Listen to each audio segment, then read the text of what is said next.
criminals are following you. I think so. So just so you know, it's live, so I have to behave myself. I don't want to go into Facebook jail. That's right. All right. Well, hey everybody, it's Linda Schulte, the broker owner of Schulte Realty. We're here on Thursday, 1 o'clock. I'm on time. Yay! As you know, I come on here every Thursday and I talk to people who are vendors and referral partners out there for anything to do with buying a home, selling a home, maintaining a home, adding value to a home. I also like to talk to those folks who are doing non-for-profits, the charities, the local charities out there. So I like to have them on every so often. So I encourage you, if you're a non-for-profit in the local area, please give me a shout. And let's talk about having you on and hear about what you're doing out there in the community. If you're another vendor who deals with anything with buying and selling homes, with the real estate business or maintenance, give me a shout as well. Please, I encourage everybody to go out and invite some more folks to come on here. Today is a new and innovative subject. I know I've been on here before with both of these guys, but not talking about the same thing together. So this is about solar power. You know, there's the myth about it, there's the mystery about it, there's the finance about it, whether or not it adds value or doesn't. So without further ado, I'd like to introduce to you my two guests today. Yay! We have Brook Collins with eraSolar, and we have Seth from Harrington Consulting. Yeah. Harrington Consulting. So, Brooks, why don't you tell us who you are and what you do? Sure, I will. Thanks, Linda. It's great to be here again. I think I was here in January. Yep. We had a really good conversation. Exciting thing about our company is we were just rebranded. We are the only master dealer that SunPower has in the state of Florida. SunPower is a manufacturer of solar gear based in San Jose, California. Been exclusively in solar for 32 years. So we are now SunPower by eraSolar. So that's kind of a cool thing. I'm a salesperson here in Central Florida, and I'll turn it over to Seth. He can introduce himself, and then we'll, I guess, move on. Okay. Cool. I'm Seth with Harrington Consulting. We do real estate consulting. We keep adding stuff on to what we can do. Appraisals and is the main thing that we do. In addition to that, do inspections. We are adding stuff on, and we have actually trained with Sandy Mattis, who actually literally wrote the book for appraisers on appraising solar, properties. So we like to think that we at least have our toes in the water here and know a little bit what we're talking about, and it's super exciting stuff as it all comes up. This is all really cool stuff, and hopefully we can have some good discussions about it here today. Yeah, and I will just warn everybody, there is so much to talk about, from whether it's a good idea to put it onto your house, how much am I going to be saving, to what is it going to add as a value on my house. One of the things, I did have a customer who, after they purchased the home, the home was built in 1962, I think, and she put on solar panels right after she purchased it, and she did not lease it. She purchased it, $35,000, and then she wanted to sell the home, so she wanted to get that full $30,000 back from somebody. We couldn't add on. If the home was selling for, say, $250,000, we couldn't say, hey, it's $280,000 now. That wasn't going to be a possibility. So I kind of put a little wrench in her system of trying to get the equity out of it when she was trying to sell it right after buying it. We were just talking earlier today about a article that came out. Yes. So I'll hand it over to you guys, the pros on how much it adds value to a home. Yes, there's a great article came out last night. Now, maybe not a lot of people read PV Magazine, which stands for photovoltaic, which is solar power, but wow. PV Magazine published a study by Zillow, and it's called Solar Homes Sell for More. Now, even if you don't read PV Magazine, you might have heard of the Washington Times. The Washington Times carried this story this morning. I posted this on my business Facebook page, which is called Brooks Helps Save with Solar, and I also put it on my LinkedIn page, Brooks Collins. So you can find that article there. Very informative. Orlando is mentioned by name as one of the cities in the country. 4.6%, I believe it is. What was it, Seth? 4.6%.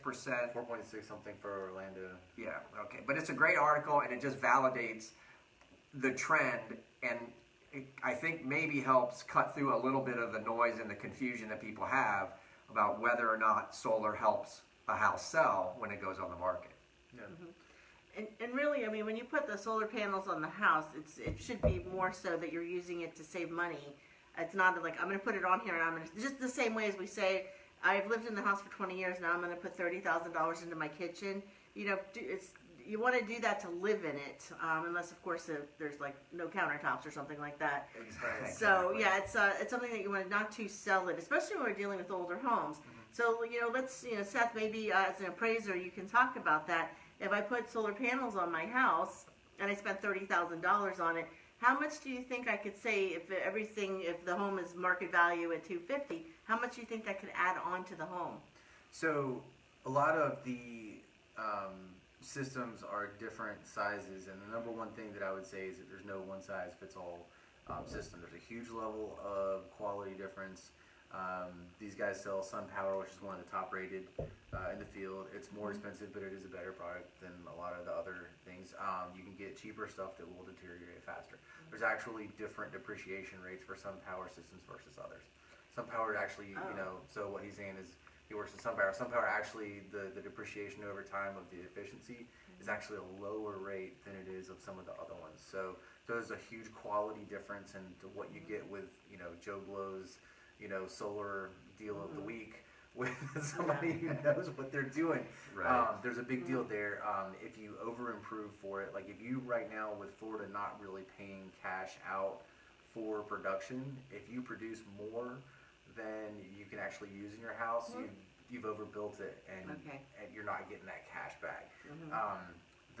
The article said about 5%. There's a little bit of hair in that data, as we mentioned earlier, but then you mentioned a $35,000 system on a $250,000 house. I just calculated that's about 15%. So it's probably over improved in that.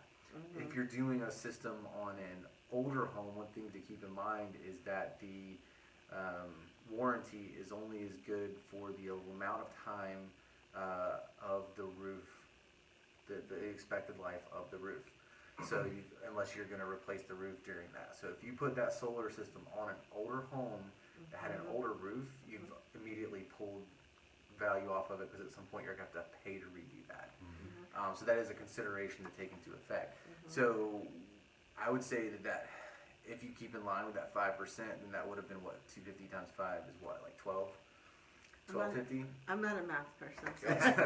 So that would have been about 1250, which 1250 would seem more reasonable than 35 on that home. Well, I just want to interject about the roof and putting on a solar system. I was working with some buyers. This house was being sold. Like, oh, we have solar panels, solar panels. They put solar panels on 2 years prior to listing the home onto a roof that was, I think it was 16 years old at that time. And I was like, that is the stupidest thing. Somebody bought that house, not my people, but somebody bought that house. But as it didn't make any sense, because they're going to have to remove it and then add it back on again. And I understand to remove it. I think we talked about that. We probably did. I mean, and we do that. It's just a removal and reinstallation, and there's a fee for it. But it doesn't take long to do. It allows the roofers to come in, reshingle, and then the panels go back on. Okay, so gotcha. That's not uncommon at all. But it's still a better policy, really. If the roof's that old, you either wait several years before you go solar after your new roof, or you re-roof then, and you do solar then. That makes sense to me. Right.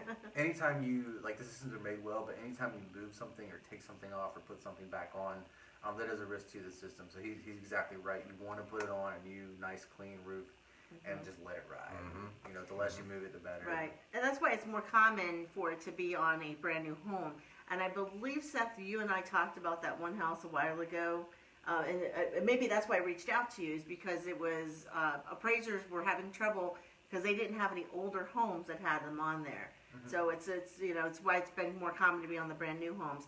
So Brooks, going back to I was talking with some folks, and when I said I was going to have a solar panel guy come on, they said, oh my gosh, make sure it's not so-and-so. I said, oh no, I don't know who the so-and-so was. Right. And I said, I've talked to somebody who will actually tell you maybe you don't need to put one on, or you shouldn't put one on. It's not all about him getting $1. We all work for a living, but it's not about him getting just anybody to sell to anybody. But what would, how do you calculate whether or not it's a good idea for an older home to have one put on? Well, it always comes down to how much electricity they're using in kilowatt hours. Because a lot of people will say, hey, I've got a 3,200 square foot home, or I've got a 2,000 square foot home. How much is my solar going to cost? And you just can't calculate it. It's all based on usage of electricity. So one of the myths out there is that everybody thinks that they can just get 100% what we call offset, meaning I've got a $200 electricity bill and I want to replace it. I want to pay zero. So I want you to build me a system that is going to do that for me. Well, not every home and not every roof faces the sun in the same azimuth or the same direction. So it's not a bad thing to get a partial offset, because part of the pie is better than none of the pie. So a lot of times people will say, well, if I can't replace my whole bill, I'm not doing it. And I don't understand that logic. But it all comes down to, Seth made a good point before, it's the magic in solar is designing the size of the system properly. So at the end of the year, you don't owe the utility, and the utility doesn't owe you, okay? And because of the way Florida's net metering law is, we're not in this as a solar owner to make a windfall. You just don't do it. If they give you credit money back, they give it to you wholesale, which is 2.5 cents a kilowatt hour. But you're buying from them retail. Right. So what our company is known for is the design engineering. We have 2 electrical engineers, one who's a PE, professional engineer license. We design systems correctly for the size of the electricity consumption. Okay. Well, go ahead. I was just going to say one thing to add to that the solar is the new sexy technology, but if you were going to look at solar, look at the energy of your home, one thing you really want to take into consideration, you were mentioning older homes, before you look at solar or in conjunction with solar, is improving the envelope of your house and sealing it off and improving your energy efficiency before you look at the solar. Because if you do that in conjunction, then your solar will be more efficient for your house, and a smaller system can take care of more of the house. If you have an older house that is losing air through drafts, you have an inefficient roof vent system, which have changed a lot over the last 20 years. If you have an inefficient, air conditioning system, if you're losing heat and coolness like out of all the crevices of the house, it's going to take a lot more solar to heat the house and give you the energy that you need. So that's one thing that I would ask people to take a look at on the older houses in conjunction with the solar, is improve your efficiency, because that will bring your power bills down, and then you can get the solar to increase that, so that way it works like hand in hand. Good point. So if somebody wanted to do that first step, look at the efficiency, who would they reach out to Brooks or to their electrical company? You can, one of the things that we do, there's a lot of different ways to do that. There's a lot of energy consultants in Florida. I can do it through the Department of Energy. They actually allow people I can use their home rating system. You can get a HERS rating, which is a little bit more intense, which involves a blower door. You can get there's a Florida energy rating. There's a lot of people who do energy ratings, and they'll give you a lot of great information that will really work well with solar, and you get the best bang for the buck. Okay, is that something you do? Yeah, I can do it through the HUD. Yeah. Oh, okay. Well, we want to give them a call then. So this is really a good team to have here, because not only you got somebody that knows how the energy before you put the solar panel on, then he's got Brooks that will be able to put it on and do maximum efficiency and cost savings. And I'll point out one thing that does go on in the marketplace, but is frowned on and is not particularly above board. There are contractors out there that will come in, and not only will they look at a solar panel system, but they'll bundle in a lot of energy efficient appliances and upgrades, because what they're trying to entice the homeowner is, you can claim everything together under your renewable tax credit. Okay, that's against the law. All right, you can apply the renewable energy tax credit to one energy upgrade. So you either do the solar, or you do the hybrid water heaters, or you do the Tesla or the Volt or the Leaf. You cannot combine them. So if you've got a 10 kilowatt system that you're going to put on your house, that should generally cost about $30,000. If the government sees your tax credit, you're claiming $80,000 for your tax credit for that system, there's a red flag. So please steer clear of contractors that try to entice you with that tactic.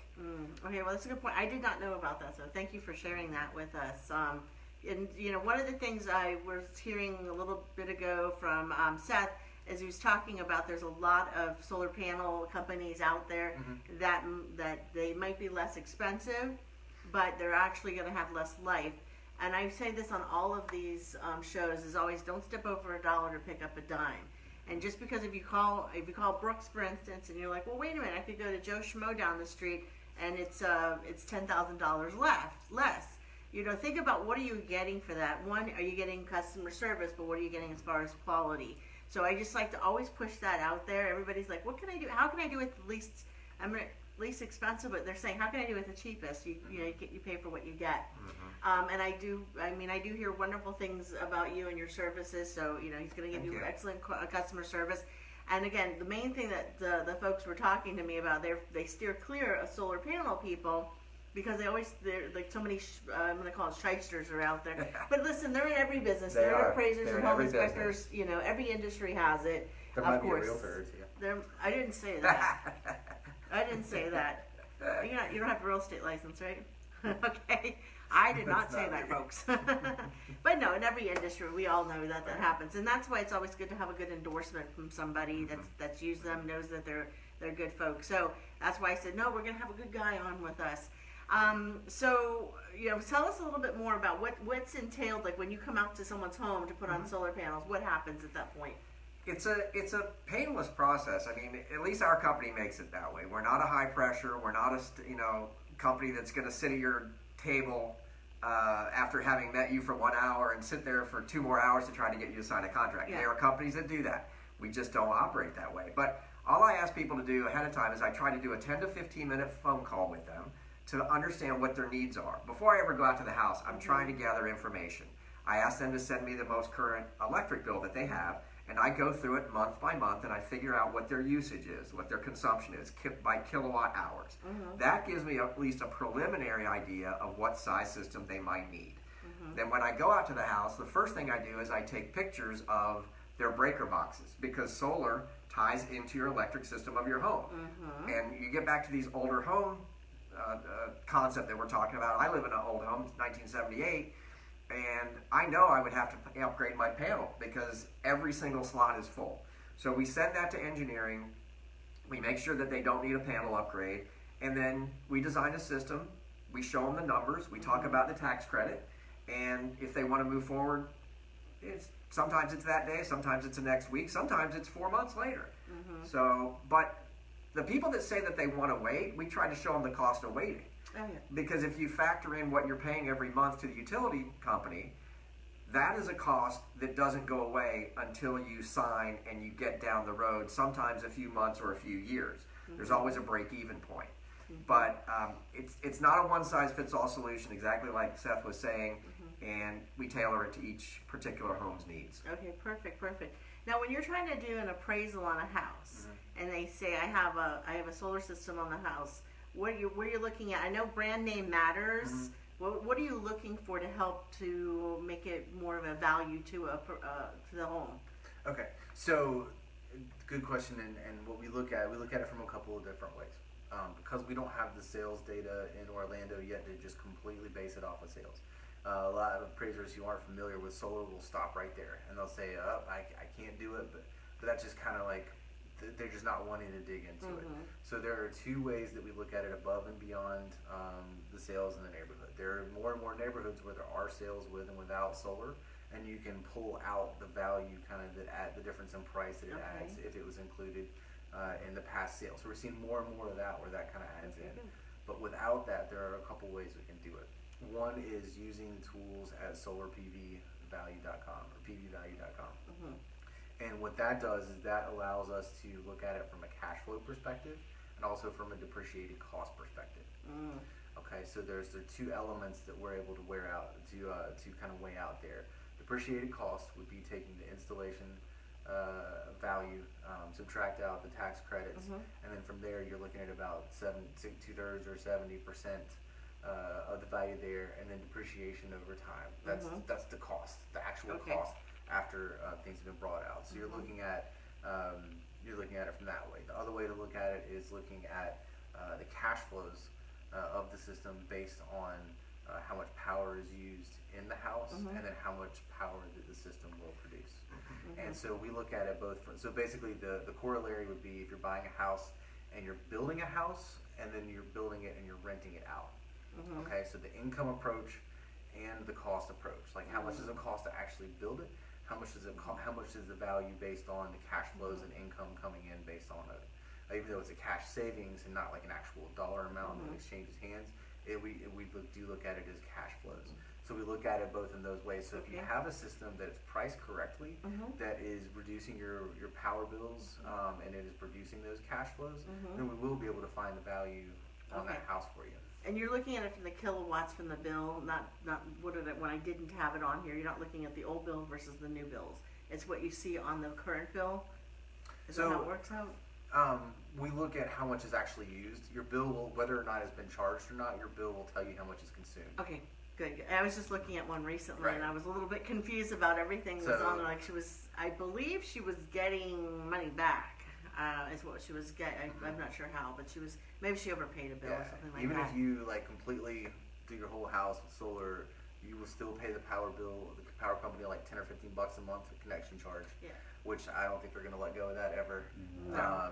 And then you'll get credits, and you can get a nice looking big old 4-figure credit account built up, but it's only credits towards future energy. They're not going to cut you a check. Okay, gotcha. So it's not really, you can't, like this particular house, I believe they said the bill was like $500 when they didn't have the solar on, and they dropped their bill down to sometimes $300 and sometimes down to $50.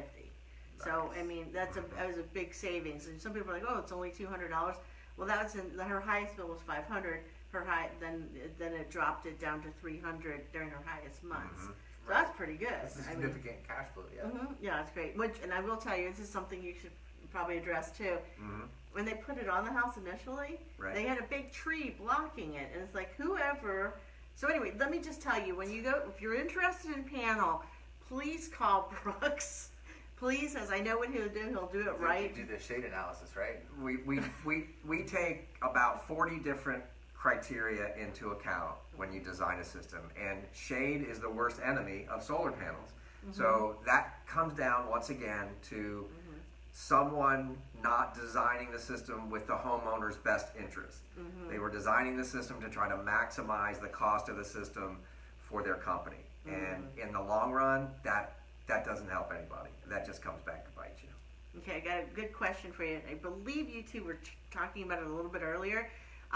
Lease versus outright purchase or financing it. Which do you suggest, or does it?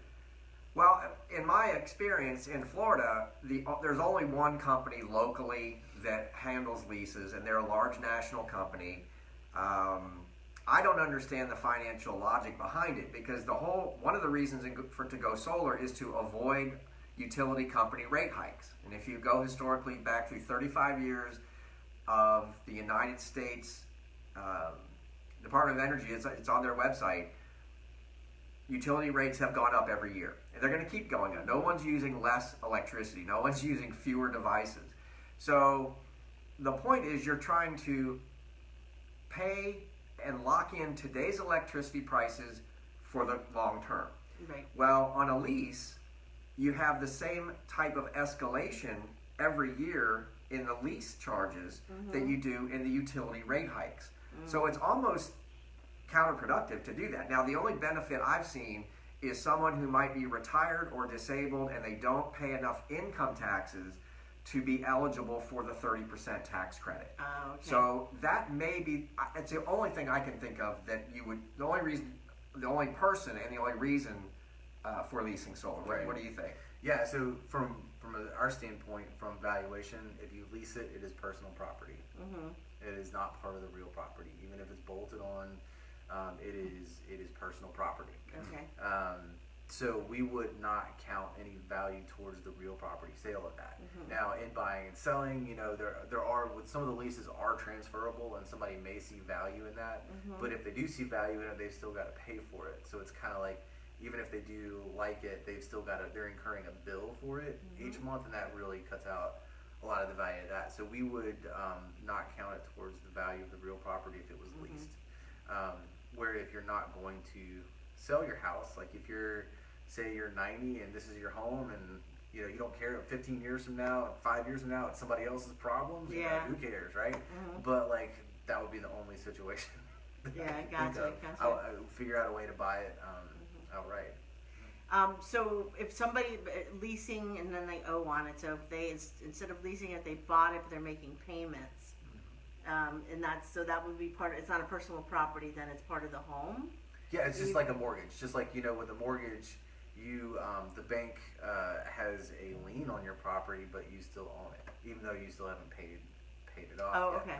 So if you were buying it outright and financing it with the home, then that is part of the real property.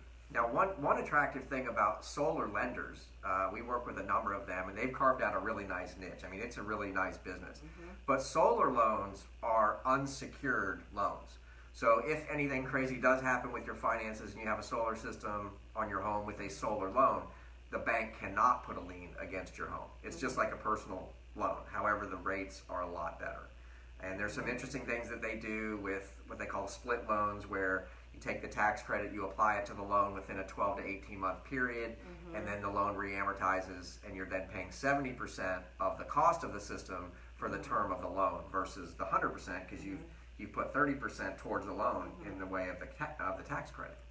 Yeah, banks have gotten a lot better about having a lot more options, and lenders in general, for solar. And one of the things that Fannie and Freddie came out with, they do most of the standard mortgages that you have.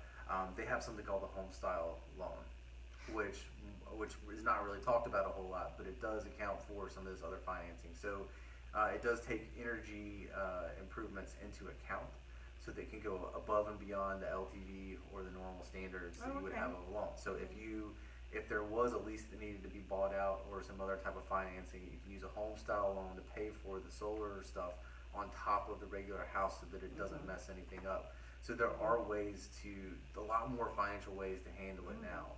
It's not, it used to, 5 years ago it was kind of prohibitive to do some of the solar stuff from a financial perspective from lending, and that is not the case now. And Brooks is right, you've got a lot of options. And even like if Fannie and Freddie are doing it and they take forever to change, if they're on top of it, then everybody else should be on top of it too. Well, it sounds like we need to do this again, but we'd have a lender with us. Maybe one of your lenders as well. Right. So it's a new age now. We're all talking about efficiency and solar panels, and so many people come to me. They say they want to live off the grid. I know we cannot ever just live off the grid. Lots of people found out about that. I know that we try to keep this to 20 minutes. I know we're past the 20 minutes, but I really do want to encourage you all, if you're interested in finding out any information about solar panels, if you need to talk with Seth about anything with doing a property appraisers or his other consulting. I don't think he really got into what that is. What's the other things that you guys do? This is the Department of, I'm affiliated with the Department of Energy to do basic their home rating system. Okay. And then I'm also a licensed home inspector, and we just keep adding stuff on too. So we're real estate consultants is the way we think about ourselves. Right. I'm a real estate consultant too, but I'm also a realtor. So, and I want to encourage you guys, please give them a call, and I just encourage that not to just look up in the phone book. I mean, there's lots of other lists out there that you can go to and websites, but when you get a personal endorsement, it's the best thing to have. To give them a call. And again, I'm going to vouch for both of them. They're not just going to do something to make $1. They come on here, and they don't charge me anything to be on here. And I don't charge them anything to be on here. So how are they going to get in touch with you? Okay, couple of different ways. If anybody out there still has pencils or pens and they still write, or put it in your phone, whichever. But my cell phone number is 321-663-0788. So 321-663-0788. And my email is again, my first name is Brook, so it's bcollins, COLLINS, at esa-solar.com. So bcollins at esa-solar.com. And I'm also on Facebook as Brooks Helps Save with Solar, and LinkedIn. So connect with me anywhere, and I will definitely try to help you out as best I can. Okay, awesome. And what about for you, Seth? Yeah, absolutely. Seth at HerringConsultingCo.com, and HerringConsultingCo.com is our website. You can also find us on Instagram. We post a lot of cool pictures of all the we go to a lot of places around the area, so we post a lot of cool pictures of there. You can find us on Facebook. You can call me directly at 407-917-3836. Okay. And Seth at herringconsultingco.com. All right, awesome.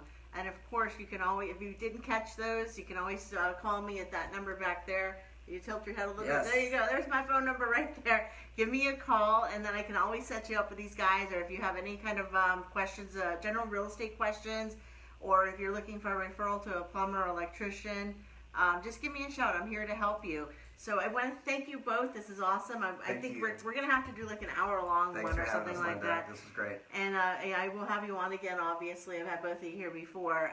So I just wanted to thank everybody for tuning in on this. When it's all done, we'll post it so you can share it with other folks out there. And I will be on next Thursday. And of course, I can never remember who my next one is. I always was like, who is it? Stay tuned. Yeah, stay tuned. I'll be posting who it's going to be soon. But again, tune in on Thursdays, 1 o'clock. If you're a vendor out there or somebody who does anything with buying and selling of the homes, or if you are a charity out there, please give me a shout, and let's talk about getting you on here and talking to you as well. So for now, I'm going to say goodbye from Linda Schulte at Schulte Realty. And you're going to love this one because it's Schulte Realty, where we cover Florida like the sunshine. All right. All right, bye, everybody. Bye.